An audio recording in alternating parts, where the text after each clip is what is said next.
இந்த chapter 1ல discussion part 2ல நம்ம இப்போ பேசிகிட்டு இருக்கோம்.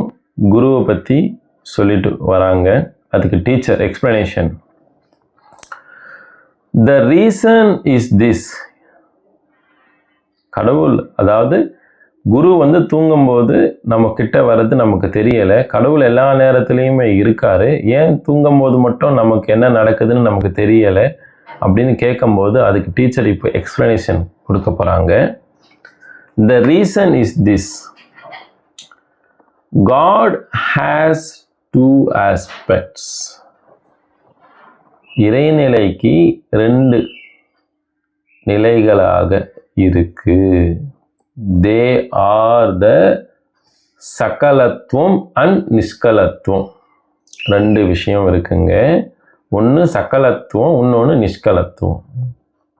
God in his சகலத்துவம் aspect becomes saguna, gets into vikaras.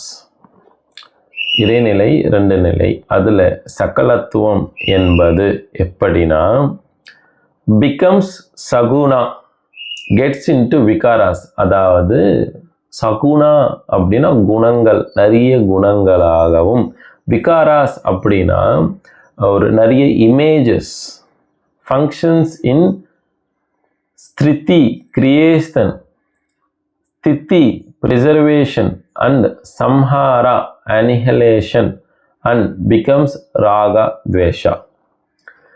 சகலத்துவம் என்பது தான் கிரியேஷனாக, ஸ்திதியாகவும் ப்ரிசர்வாகவும், சம்ஹாரா அனிஹலேஷனாகவும் அண்ட் பிகம்ஸ் ராகா துவேஷாகவும் மாறுது.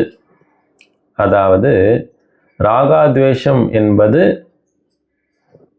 இது எனக்கு பிடிக்கும், எனக்கு பிடிக்காது, இது எனக்கு வேணும், இது வேணாம், விரும்புறது, வெறுக்கிறது, வெறுப்பும் இருக்கிறது, விரும்பி எனக்கு வேணும் அப்படின்னு நினைக்கிறது, இது எல்லாமே சகுனாக இருக்கு. இன் ஹிஸ் நிஷ்கலத்துவம் ஆஸ்பெக்ட், இது இன்னொரு நிலை. he becomes nirguna and nirvikari, ceases the functions of creation, preservation and annihilation and becomes raga dvesha vihina. 2 நிலைகளில் இப்போ சொல்கிறது நிஷ்கலத்துவம். இதில் நிர்குணா, குணம் இல்லாமல், நிர்வீகாரி அப்படின்னா எதுவுமே இல்லாமல், ceases the function of creation, அதாவது உருவாக்குறதும் இல்லாமல், ப்ரிசர்வேஷன் காக்கிறதும் இல்லாமல், அழிக்கிறது அனிஹிலேஷனும் இல்லாமல், ராகாத்வேஷம் அதாவது விருப்பு வெறுப்பு, பிடிக்கும் பிடிக்காது, இதெல்லாம் இல்லாமல், விஹினா, ராகாத்வேஷா விஹினா, அது இல்லாமல் இருக்கிறது தான் நிஷ்கலத்துவம். All these states happen from within us only. இது எல்லாமே நமக்குள்ள தான் நடந்துக்கிட்டு இருக்கு. A lifeless body is not subjected to these states. Lifeless பாடினா உயிராற்றல் இல்லாத ஒரு உடம்புக்கு இது எல்லாமே கிடையாது. That is because there is no divine power in a dead body. ஏன்னா செத்து போயிருந்த ஒரு பிணத்துக்கு டிவைன் எனர்ஜி கிடையாது. அப்போ இது எந்த நிலைகளுமே அதுக்கு இல்லை அப்படின்னு சொல்றாங்க. நிஷ்கலத்துவம் is attained when all the divine energy within us not allowed to flow out. நிஷ்கலத்துவம் என்பது எப்போ அட்டைன் பண்ண முடியும்? டிவைன் எனர்ஜி, நமக்குள்ள இருக்கிற அந்த உயிர் ஆற்றல் எப்போ வெளியே வராம இருக்கோ அப்பதான் நிஷ்கலத்துவம் அட்டைன் பண்ண முடியும். But allowed to be absorbed within ourselves. நமக்குள்ளேயே இயங்கிட்டே இருந்தால் நடக்கும். இன் ஆர் ஸ்லீப் வி ஆர் நிஷ்கலா. நம்ம தூங்கும்போது தூங்குற நிலை வந்து நிஷ்கலாக இருக்குன்னு சொல்கிறாங்க. வி ஹாவ் ஜீவா தென், நமக்கு அப்போ உயிர் இருக்கு தூங்கும்போது. த ஜீவா then is in the state of pure untrammeled ஆத்மா. For example, take the case of a hearted, cruel and murdered person. While he is asleep, he has life. ஒரு உதாரணத்துக்கு, ஒரு மோசமான மனிதனாக எடுக்கிறோன்னு வச்சுக்கோங்க. அதாவது மனசு இல்லாமல் ஒரு மூர்க்கத்துவமான ஒரு மனிதன், அதாவது கொலை பண்ணக்கூடிய அளவுக்கு ஒரு மனிதனை நம்ம எடுத்துக்கிறோம் அப்படின்னா கூட, while he is asleep he has life. அவர் தூங்கும்போது கூட அவருக்கு உயிர் இருக்கு. at that time his life has no blemish and his jiva becomes nishkala. அந்த நேரத்தில் அந்த நோ பிளிமிஷ் அப்படின்னா எந்த ஒரு கெட்ட எண்ணமும் கெட்ட மனசு இல்லாமல், ஏன்னா ஒரு மோசமான ஒரு நபர்னு சொல்லிட்டு வராங்க. அப்போது அவங்களுக்கு கூட எந்த ஒரு கெட்ட எண்ணமும் இல்லாமல் தூங்கும்போது நிஷ்கலாவாக இருக்கு. That Jeeva is Shiva. அப்போது அந்த உயிர் தான் வந்து சிவன். That this is the state of ஜீவ சிவோகா. இந்த நிலை தான் வந்து ஜீவ சிவோகாக சொல்றாங்க. I am the Jeeva and Shiva. நான் தான் ஜீவாவாகவும் சிவமாகவும் பிராக்கெட்ல சொல்லியிருக்காங்க. It is Jeeva when it leaves this state, spreads out and becomes manifested into other thing and it is Shiva. When it leaves the manifestation and unites within ourselves without spreading out. அதாவது இந்த உயிராற்றல் வெளியே போகாம உள்ளேயே manifest, உள்ளேயே ஏங்கிட்டு இருந்தால் அதுதான் வந்து ஜீவ சிவனாக ஜீவ சிவோகமாக இருக்கு ஆகும் சொல்றாங்க. This is the reason for calling it Jiva Sivoham. Shiva is the Ishvara. Shivanna Ishwaran. It is this Ishvara who becomes Nishkala. அந்த ஈஸ்வரன் தான் நிஷ்கலாவாக ஆகும். when he becomes நிஷ்கலா he also becomes நிர்குணா. அந்த நிஷ்கலவாக இருக்கும்போது அந்த நேரத்தில் நிர்குணவாகுது. நிர்குணா அப்படின்னா எந்த ஒரு குணங்களும் இல்லாதது. நிர்குணா மீன்ஸ் வித்தவுட் குணாஸ் குவாலிட்டிஸ், எந்த குணமுமே இல்லை. கேரக்டர்ஸ் குவாலிட்டிஸ்ன்னு சொல்கிறோம்ல, ஒரு பர்சனுடைய குணாதிசயங்கள்னு சொல்கிறோம் இல்லையா, அது வந்து இருக்காது. எப்போ நிஷ்கலாக இருக்கும்போது. அந்த நிஷ்கலாக நம்ம இருக்கணும் அப்படின்னா எனர்ஜி வெளியே போகாமல் தன்னுள்ளேயே ஏங்கிட்டே இருந்தால் அப்போ அது வந்து நிர்குணாவாக ஆகுது. த குணாஸ் ஆர், குணங்களை பற்றி, சாத்வா, ராஜசா அண்ட் தாமஸ்.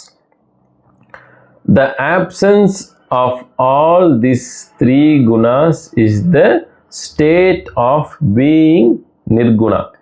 இந்த 3 குணங்கள், சாத்வ குணமும் ராஜகுணமும் தாம குணமும், இந்த 3 குணங்களுமே இல்லாமல் இருந்தாதான் அது வந்து நிர்குணா. நிர் அப்படின்னா நில்லுன்னு அர்த்தங்க. நில்லுன்னா எதுவுமே இல்லை. நில் அப்படின்னா ஜீரோன்னு சொல்லுவோம் இல்லையா, அதான் நில். அதுக்கு தான் வந்து நிர்குணா. நவ் இட் பிகம்ஸ் த நிர்வீகாரி, த நிர்மோகா அண்ட் ராகத்வேஷா விஹீனா. பாருங்க, இப்போ இங்க வந்து குணங்கள் எப்போ இல்லாமல் ஆகுதோ அப்போதான் அது நிர்வீகாரியாகவும் ஆகி நிர்மோகம் ஆகுது. நிர்மோகமாகி ராக துவேஷ விஹீனாகுது. அதாவது இந்த விருப்பு வெறுப்பு இல்லாம போகும், இந்த பற்று இல்லாம போகும். நான் எனக்கு எந்த சொந்தம் அப்படின்ற ஒரு விஷயங்கள் இல்லாம போகும் என்றதான் ராக துவேஷ விஹீனா. This state is the sleeping state. Then the divine power within us is centered within ourselves and it becomes nirguna, nishkala and nirvikari. அப்போ இதுதான் வந்து சென்டர்டு, அதாவது மத்தி, புருவ மத்தின்னு சொல்கிற மாதிரியே தான் மத்தியம். அந்த மத்தியத்தில் டிவைன் பவர் இருக்கும்போது தான் அது வந்து நிர்குணாவாகவும் ஆகுது, குணங்கள் இல்லாமலும், நிஷ்கலவாகனா சுத்தமாகவும், அண்ட் நிர்வீகாரி எந்த ஒரு பற்றும் இல்லாமல் இருக்குது. when we wake up from sleep and the energy begins to flow out. தூக்கத்திலேருந்து எந்திரிச்ச உடனே அந்த எனர்ஜி வந்து வெளியே போகுது. we get the state of சகலத்துவம். எந்திரிச்ச உடனே நம்ம சகலத்துவமுக்கு வரோம் அப்படின்னு சொல்லியிருக்கு. ஸோ சகலத்துவம் இஸ் வித் கலக்கம். then it becomes the vikari and the saguna. இப்போ இங்கே என்ன நடக்குதுன்னா, தூங்கி இருக்கும்போது நம்ம வந்து நிர்குணால இருக்கும், நிஷ்கலத்தில் இருக்கும். நம்ம முழிச்சிட்டோம், கண் திறந்துட்டோம், எந்திரிச்சிட்டோம் அப்படின்னாலே சகலத்துவம்குள்ளே வரும். அதுதான் வந்து கலக்கம் அப்படின்றது. கலக்கம்னா நான் வந்து கலங்கியிருக்கேன், அதாவது எனக்குள்ளே வந்து அசைரத்தன்மை வந்திருக்கு, மனசு அசையுது அப்படின்ற அர்த்தம். then it becomes the விகாரி அண்ட் சகுணா. அப்போதான் வந்து விகாரங்கள் வருதுங்க. விகாரங்கள் அப்படின்னாலே நம்ம வந்து ஒவ்வொன்றுமே ஒரு ஒரு பொருளாக பார்க்குறோம், ஒரு ஒரு இமேஜாக பார்க்குறோம். இப்போ நம்ம ஒரு விகாரம் தான், நம்மளுடைய சரீரமாக பார்க்குறோன்னா இது ஒரு விகாரம், இன்னொருத்தங்கள ஒரு சரீரமாக பார்க்கும்போது அது ஒரு விகாரம். ஒவ்வொன்றுமே நம்ம பிரித்து பிரித்து பார்க்கறத எல்லாமே விகாரங்கள், தனித்தனியாக பார்க்குறோம் இல்லையா, அதுதான் வந்து விகாரமாகவும். அடுத்தது சகுணா வந்து இங்கே வருது, சகலத்துவம் வந்த பிறகு, கண் திறந்த பிறகு, முழிச்ச பிறகு அப்படின்னு. சகுணா means the position of above mentioned 3 qualities. சகுணா என்பது என்னன்னா, மேலே சொன்ன பிரகாரம் 3 குணங்கள் இருக்கிறது. when these 3 qualities, எந்தெந்த குணம், சாத்விக குணம், ராஜகுணம், தாமகுணம், when these 3 qualities set in, there is creation, preservation and annihilation. இங்கே தான் வந்து கிரியேஷனும் ப்ரிசர்வேஷனும் அனிஹிலேஷனும் வருது. எப்போ இந்த 3 qualities வரும்போது. all this happen from within ourselves. இது எல்லாமே நமக்குள்ளே தான் நடக்குது. if there is no self like this, there is nothing for these shots. Self அப்படின்னா தான், இந்த தான் அப்படின்றது ஒன்று இல்லைன்னா இது எதுவுமே இல்லை. So it is the self that becomes sakala and nishkala. அந்த செல்ஃப் தான், அந்த தான் தான் வந்து சகலாகவும் நிஷ்கலமாகவும் வருது. நிஷ்கல, சகுண அண்ட் நிர்குண அண்ட் விகாரி அண்ட் நிர்விகாரி. சகலா அப்படின்றதான் சகலத்துவம், நிஷ்கலான்றதான் நிஷ்கலத்துவம். சகுணா அண்ட் நிர்குணா பாருங்க, ரெண்டுமே ஒன்று தான். குணங்கள் இருக்கிறது, குணங்கள் இல்லாதது. விகாரி, நிர்வீகாரி, விகாரங்கள் இருக்கிறது, நிர்வீகாரமாக ஆகிறது. So the self is itself god. அந்த செல்ஃப் தான் வந்து கடவுளே, அந்த தான் தான் வந்து கடவுள். என்ன செல்ஃப்னு ஒன்று இல்லைன்னா இது எதுவுமே இருக்காது. அதாவதுங்க, இது சப்ஜெக்டாக பார்க்கக்கூடாது. நமக்குள்ள இருக்கிற அந்த டிவைன் எனர்ஜி தான் அந்த செல்ஃப்ன்றது இங்கே மென்ஷன் பண்ணுறாங்க. நீங்கள் தனியாக இதை பார்க்கக்கூடாதுங்க. தனியாக இதை வேற ஏதோ ஒரு சப்ஜெக்ட்டுன்னு நீங்கள் நினச்சிட்டிங்கன்னா இந்த சப்ஜெக்டில் இருந்து நீங்கள் முழுசாக வெளியே போயிடுவீங்க. அப்படி பார்க்கக்கூடாதுங்க. இந்த செல்ஃப்னு இங்கே இந்த வார்த்தை இவ்வளோ நேரம் அந்த வார்த்தை எங்கேயுமே பார்க்கல. இப்போ தான் அந்த வார்த்தை நம்ம பார்க்குறோம். அதுக்கு காரணம் என்னென்னா இந்த செல்ஃப்ன்றது தான் வந்து டிவைன் எனர்ஜி. அதுதான் இப்போ குறித்து சொல்லிட்டு வரப்போகிறாங்க. while in a state of sleep when the divine power the self subsides in ourself. தூங்கும்போது அந்த ஒரு டிவைன் எனர்ஜி அந்த செல்ஃப் தான் கமா போட்டு வந்திருக்கு. So divine energy comma the self comma போட்டுட்டு சப்சீட்ஸ் இன் ஆர் செல்ஃப் நமக்குள்ளேயே இருக்கிறது. There exist only the divine power and all the rest become extent. That is the reason why while in a sleep when the Guru had come near you were not able to know the same. Now where do you get the idea of that Guru? அதாவது நம்ம வந்து தூங்கும் நிலையில கூட divine energy நமக்குள்ள இருக்கு, self நமக்குள்ள இருக்கு. இது வந்து தானாக தன்மயமாக உள்ள அடங்கி இருக்கு. அந்த எனர்ஜி உள்ள போயிருக்கு. அதனால தான் நமக்கு வந்து இந்த குரு அப்படின்ற அந்த நேரத்தில் வரும்போது நமக்கு தெரியலை அப்படின்னு சொல்கிறாங்க. Now when did you get the idea that the guru had come near to you? இப்போ எப்போ வராங்கன்றது உங்களுக்கு எப்படி தெரியுன்றதுன்னா வென் ஐ வேக் அப். இந்த எனர்ஜி உள்ளே இருக்குது. நான் இப்போ எந்திரிக்கிறேன். இப்போ எனர்ஜி வந்து வெளியே வர செய்யும். When you woke up, from where did you have this idea? இந்த ஐடியா வந்து உனக்கு எப்போ வருது? எந்திரிச்ச பிறகு. From within our self. எங்கேருந்து வருது? எனக்குள்ளேருந்து தான். இந்த ஐடியா அப்படின்றது எந்திரிச்சிட்டோம். எப்போ வருதுன்னா எந்திரிச்ச பிறகு தான் அந்த ஐடியாவே வருது. That means from where when you were sleeping. அப்போ தூங்கும்போது எங்கே இருந்த? where you not there, then had you the idea, then had you the idea. When you woke up, how did the idea start? தூங்கும்போது idea இல்லை, எந்திரிக்கும் போது idea வருது. இந்த ஐடியா அப்படின்றது வந்து இப்போ நம்ம தூங்கிட்டு இருக்கும்போது என்னுடைய உயிராற்றல் இருக்க தான் செய்யுது, முழிச்சிட்டு இருக்கும்போது உயிராற்றல் இருக்க தான் செய்யுது. ஆனால் இது ரெண்டுத்துக்கும் வித்தியாசம் என்னென்னா, உயிராற்றல் வந்து அந்த டிவைன் எனர்ஜி செல்ஃப் எனர்ஜி வந்து சப்சிடி ஆகுது, எனக்குள்ளே இருக்குது, உள்ளேயே அடங்கியிருக்கு. அந்த டிவைன் எனர்ஜி உள்ளேயே அடங்கியிருக்கு. அப்போது எனக்கு எந்த ஒரு தாட்டுமே இல்லை, எந்த ஒரு எண்ணமுமே இல்லை. அதாவது எதுவுமே தோணலை. தூங்கிட்டோம், நல்ல ஆழமாக தூங்கிட்டு இருக்கோம். ஏதாச்சும் தோணுமா? இல்லையே, தோணாதே. அப்போது தூங்கிட்டு இருக்கும்போது நமக்கு தோணலைன்னு சொல்கிறாங்க. அந்த ஐடியா வந்து எப்போ வருது? இந்த எப்படி குரு அப்படின்ற ஐடியாவை கேட்குறாரு. இப்போ நீ என்ன சொல்கிற? குரு தான் எனக்கு சொல்லித்தரணும்னு கேட்குறேன். சரி, இப்போ குருன்ற ஐடியா உனக்கு எப்படி வருதுன்னு கேட்குறாங்க. ஏன்னா தூங்கும் போது எதுவுமே தோணலையே. அப்போவும் கடவுள் இருக்குது, எனர்ஜி இருக்குது. முழிச்சுட்டு இருக்கும் போதும் கடவுள் இருக்காரு, எனர்ஜி இருக்குது. அப்போது உனக்கு இந்த குருன்ற ஐடியா எப்படி வருது அப்படின்னு கேட்டால், கண் திறந்து முழிச்ச பிறகு தானே வருது. எனக்கு ஒரு குரு அப்படின்ற ஐடியா எனக்கு வேணும், குருன்றது வேணுன்ற ஐடியாவே நான் முழிச்ச பிறகு தானே வருது அப்படி சொல்கிறாங்க. ஐடியான்றது திருப்பி அதை நம்ம புதுசாக ஒரு சப்ஜெக்டாக கொண்டு போகலங்க.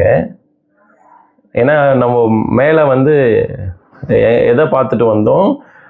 இப்போது இந்த மாயா சமுத்திரத்துலேருந்து என்னை வெளியேற்றுங்கன்னு சொல்லி கேட்கும்போது, ஓகே அப்போ கடவுள் என்னன்னு கொஞ்சம் விளக்கிட்டு, அதுக்கப்புறமா வந்து உனக்கு யார் இதை தெரியப்படுத்துவாங்க இதுலேருந்து வெளியே போகிறதுன்னு கேட்டால் குரு அப்படின்னு சொன்னாங்க. அப்போ அந்த குருவோடைய அண்டர்ஸ்டாண்டிங் அவருக்கு வரணுன்றதுக்காக தான் இவ்வளோ விஷயங்களை சொல்லிக்கிட்டே வந்து, நீ கண் திறந்த பிறகு தான் உனக்கு குரு தேவைன்ற ஒரு ஐடியாவே உனக்கு கிரியேட் ஆகுது அப்படின்ற விஷயத்தை தான் இப்போ சொல்கிறாங்க. சரிங்களா? That means from where, when you were sleeping, were you not there? then had you the idea. நீ தூங்கும்போது அப்போ உனக்கு ஐடியா இருக்கான்னு கேட்டால் இல்லை. when you woke up, how did the idea start? அப்போ எந்திரிக்கும் போது எப்படி ஐடியா வந்துச்சுன்னு டீச்சர் கேட்குறாரு. அதுக்கு ஸ்டூடெண்ட் சொல்கிறார், when I woke up, I got vikaras.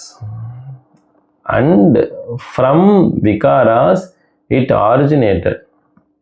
விகாராஸ் வந்த பிறகு தான் எனக்கு அந்த ஐடியாவே வருதுன்னு இப்போது ஸ்டூடெண்ட்டே சொல்கிறாரு. ஏன்னா எந்திரிச்சிட்டோங்க, எந்திரிச்ச உடனே நமக்கு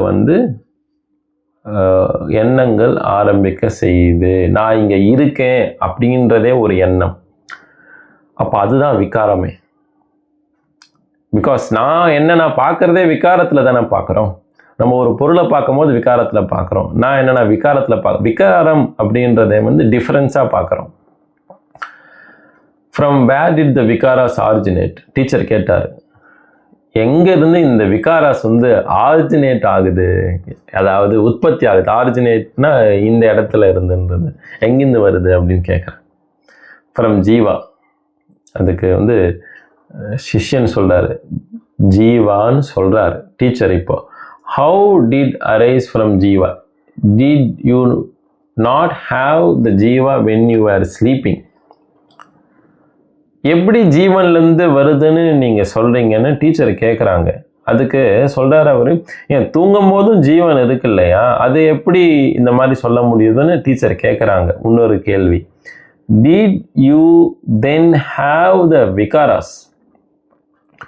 Now what is the exactly that you had when you woke up?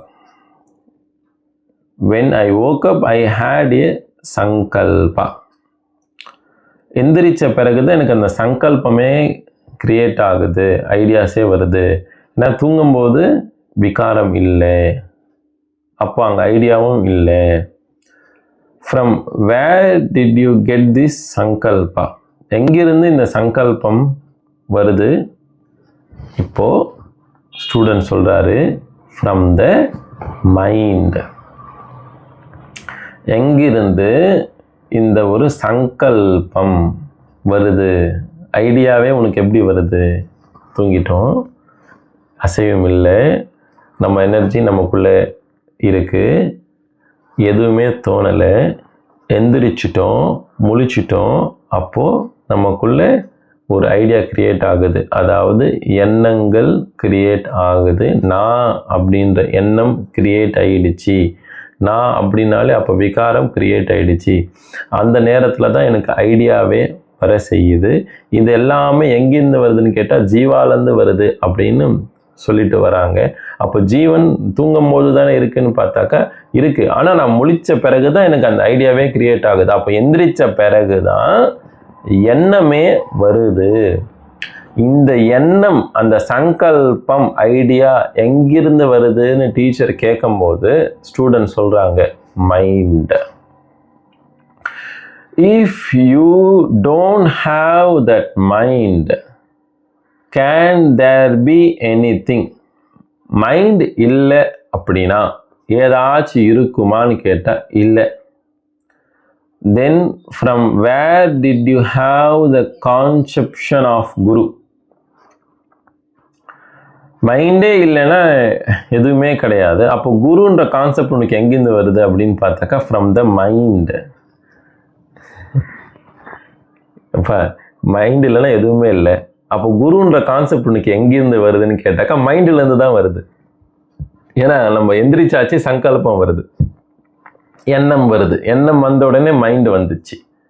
So இந்த குருன்ற கான்செப்டை நீங்கள் எங்கிருந்து எனக்கு எடுத்து சொல்கிற, குரு தேவைன்றதை எங்கிருந்து எடுத்து சொல்கிறேன்னு பார்த்தாக்கா மைண்டில் இருந்து. தென் ஹூ இஸ் குரு? அப்போ யார் குருன்னு டீச்சர் கேட்டாக்கா த மைண்ட் அப்படின்னு ஸ்டூடெண்ட்டே சொல்கிறாரு. அதாவதுங்க ரொம்ப சிம்பிள். நம்ம முழிச்சிட்டோம், எண்ணம் வருது அப்படின்னாலே அப்போது அந்த மைண்ட், அந்த மனசு தான் நமக்கு வழியே நடத்துது. அப்போது குரு என்பது மனசு அப்படின்னு இப்போ ஒன் லைனில் சொல்லியிருக்காங்க. இதுக்கான எக்ஸ்பிளனேஷன் வரும். Teacher, he who has got the power of originating and diffusing is a preceptor, he is a teacher. For example, a temple is built and dedicated to a particular deity. The person who has the power of conceiving and originating the idea of deity can only best dedicate it. Such a person is the priest or purohit or tantri of the temple. In the same manner, where from do we get the idea of this world? அதாவது power of originating and diffusing is a preceptor, he is a teacher.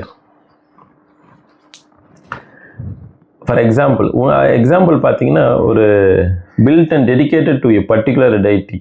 குரு என்பது இப்போ explanation வந்து ஒரு புரோஹிதர், அதாவது priced and தாந்திரி of temple, ஒருத்தங்க சொல்லித்தரவங்க, இந்த புரோஹிதர் அப்படின்னு சொல்லுவாங்க இல்லையா, கோவிலில் இருக்கிற புரோஹிதர் அப்படின்றது குருவாக இருந்தால், இந்த same manner where from do we get the idea of this world, இந்த உலகம் எப்படி உருவாச்சு அப்படின்றத டீச்சர் வந்து கேள்வி கேட்குறாங்க.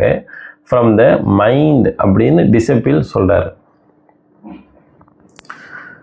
தென் teacher who then has the sankalpa sakti, the mind has it.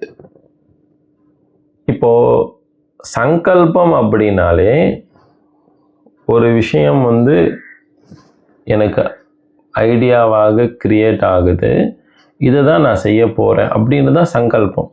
இதை நான் செய்ய போகிறேன், இதுதான் எனக்கு தோணுது, இதுதான் நான் பண்ணணும்னு நினைக்கிறேன் அப்படின்றதான் சங்கல்ப சக்தி. அது எங்கேருந்து வருதுன்னு பார்த்தா, the mind has it. Who then is the guru? அப்போ குரு யாருன்னு பார்த்தா mind. How many gurus do you think we have? அப்போ எத்தனை குரு இருக்காங்க அப்படின்னு டீச்சர் கேட்டாங்க. டிசிபிள் சொல்றார், only one, ஒருத்தர் தான். That will never happen. அப்படி கிடையாது டீச்சர் சொல்கிறாங்க.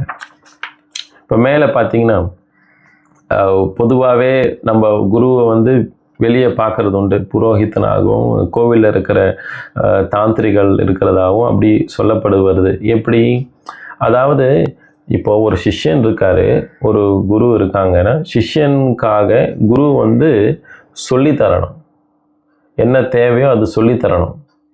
ஸோ அந்த சொல்லித்தரது தான் இங்கே என்ன எப்படி நம்மளுக்கு காட்டுறாங்க அப்படின்னா, இப்போது உனக்குள்ளே எனர்ஜி இருக்குது, இறையாற்றல் இருக்குது, அந்த எனர்ஜி வந்து வெளியே வரும்போது முழிச்சிட்டோம், வெளியே வரும்போது ஒரு சங்கல்பமாக வருது. அந்த சங்கல்பமே எங்கேருந்து வருதுன்னு பார்த்தாக்கா அந்த மைண்டு தான் அந்த சங்கல்பமாகவே வருது. அப்போது அந்த மைண்டு தான் குரு அப்படின்னு தெரியப்படுத்துகிறாங்க. இதுக்கு எத்தனை குருமார்கள் இருக்காங்க நமக்கு அப்படின்னு கேட்கும்போது, ஒரு குருமார்கள் அப்படின்னு டிசிபிள் சொல்கிறார். அதுக்கு டீச்சர் வந்து தட் வில் நெவர் ஹேப்பன், அப்படி கிடையாதுன்னு சொல்கிறாங்க. Example, for each and every person his own mind is his guru. அவங்களுடைய ஒரு நபருக்கும் அவங்களுடைய மைண்டு தான் வந்து குரு. இது அப்படியே வந்து அடுத்த ஒரு பதிவில் கண்டினியூ பண்ணுவோம்.